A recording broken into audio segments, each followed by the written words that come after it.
इस वीडियो में हम स्टार्ट करेंगे डीक्यूएल के बारे में, ठीक है, that is data query language.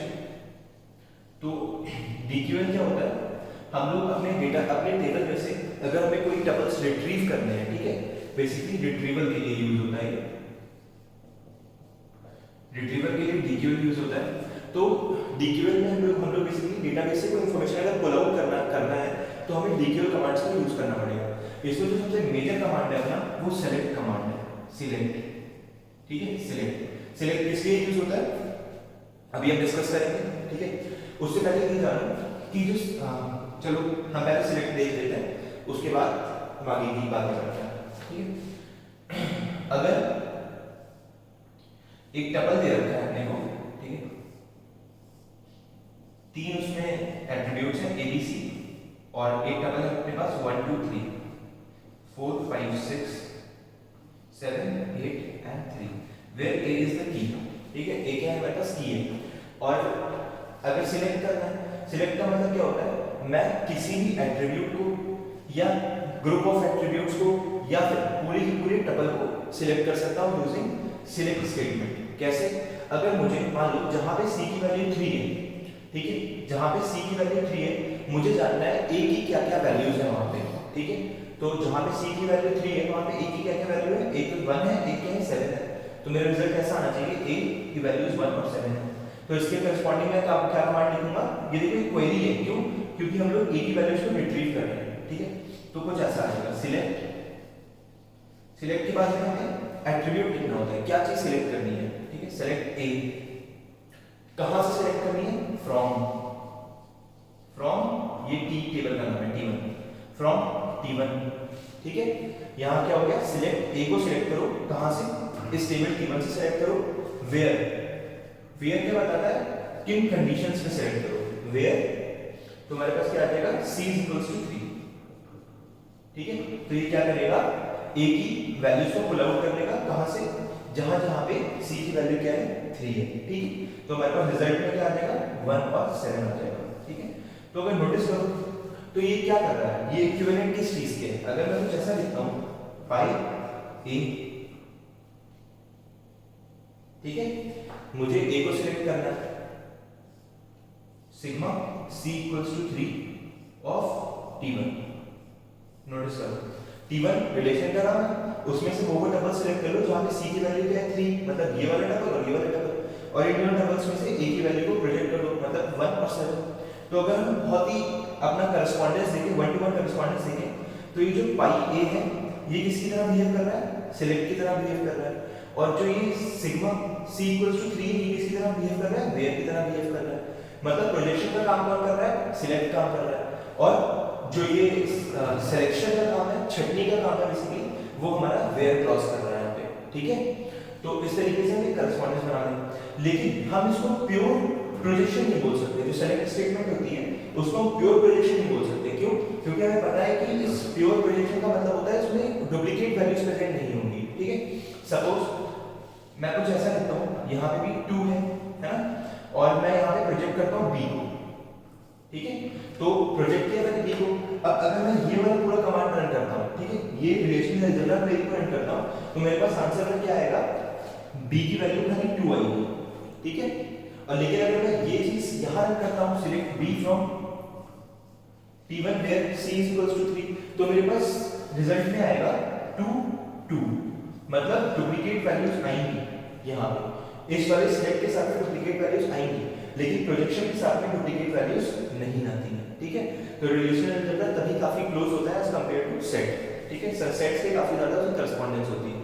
अगर हमें यहाँ पे इसको बिल्कुल प्रोजेक्शन की तरह बनाना है, तो बेसिकली हमें सेलेक्ट के साथ में क्लॉज और एक स्टेटमेंट और यूज करनी पड़ेगी, उसका नाम होता है डिस्टिंक्ट, ठीक है, डिस्टिंक्ट। अगर मैं लिखता हूं select distinct from select distinct b from t1 where c = 3, तो इस रिजल्ट में खाली 2 आएगा, तब मैं बोल सकता हूं कि select distinct is equivalent to projection, ठीक है।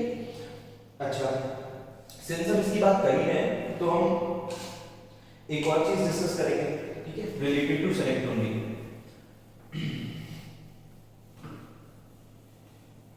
एक क्वेरी मैं लिखता हूं, ठीक है, एक क्वेरी लिखता हूं, एक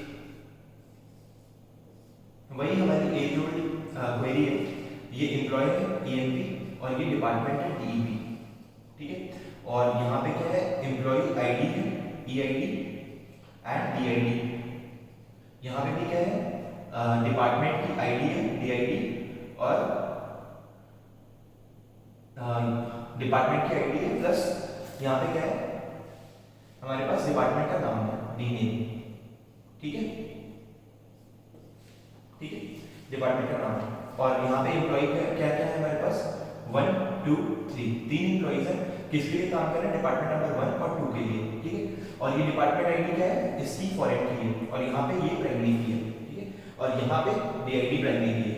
तो डिपार्टमेंट हमारे पास कौन से हो गए, 1 और 2, दो डिपार्टमेंट हो गए। एक डिपार्टमेंट का नाम A है और दूसरे डिपार्टमेंट का नाम B है, ठीक है। अब मुझे क्वेरी लिखनी है, ठीक है, जो कि रिट्रीव करेगी मेरे लिए कि एम्प्लॉय नंबर 1 किस डिपार्टमेंट में काम करता है, ठीक है। मतलब मेरे पास आना चाहिए रिजल्ट में A, क्योंकि हमारा एम्प्लॉय नंबर जो 1 है वो काम करता है डिपार्टमेंट ID 1 के लिए जिसका नाम है A, ठीक है। तो किस डिपार्टमेंट के लिए काम करता है, A डिपार्टमेंट के लिए काम करता है।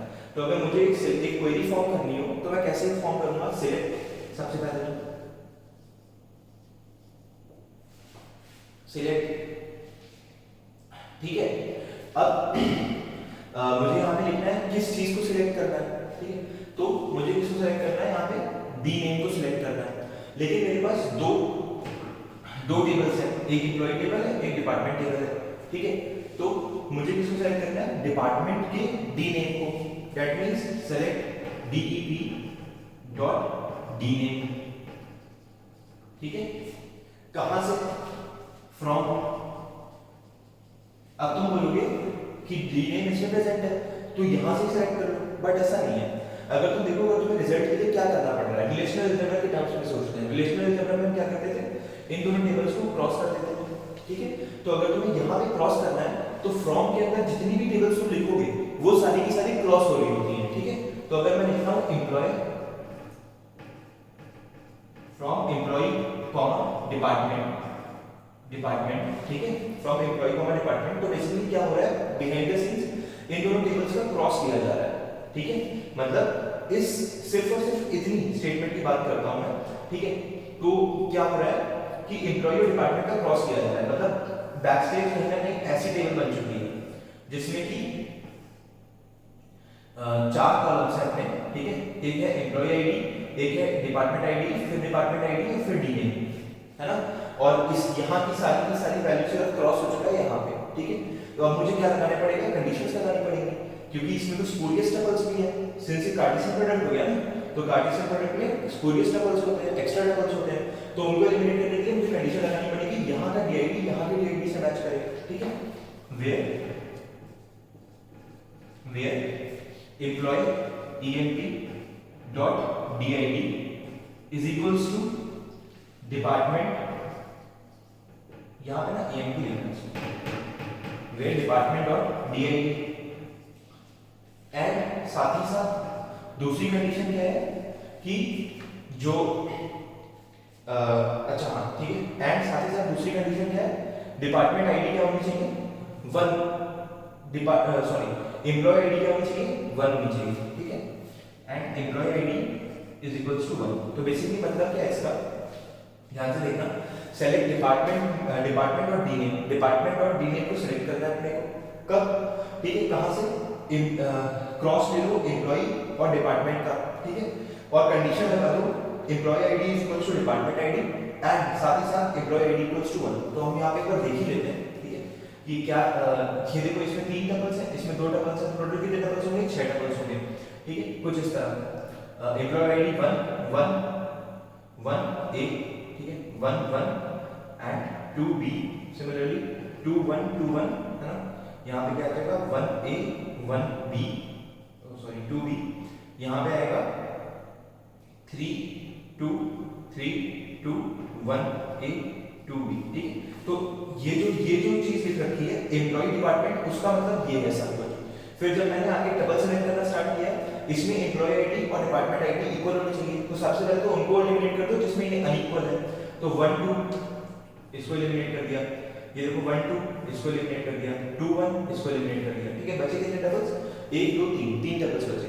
अब इसमें से भी मुझे कौन सा सिलेक्ट करना है जिसमें एम्प्लॉय आईडी क्या हो 1, तो एम्प्लॉय आईडी 1 किसमें थी, इसमें थी, तो उसका डीनेम मुझे प्रोजेक्ट करना है। जैसे मैंने डीनेम सेलेक्ट किया वो क्या देगा, सिर्फ ए, तो इस क्वेरी का रिजल्ट क्या देगा, ए आ जाएगा। ठीक है, तो इस तरीके से हमारा सिलेक्ट स्टेटमेंट यहाँ पे काम करता है।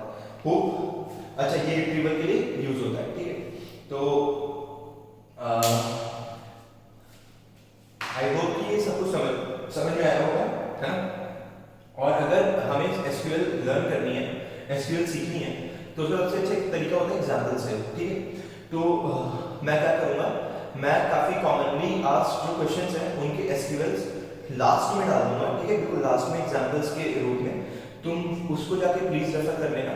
ठीक है, और ताकि तुम अपनी कोई भी क्वेरी एसक्यूएल में फॉर्म कर सको विदाउट एनी टेंशन। ठीक है, तो हम कंक्लूड करते हैं इस वीडियो को। ठीक, और इस वीडियो के सारे नोट्स आपको हमारी कोलेट की वेबसाइट में मिल जाएंगे, जिसका लिंक आपको डिस्क्रिप्शन बॉक्स में मिल जाएगा। And thank you.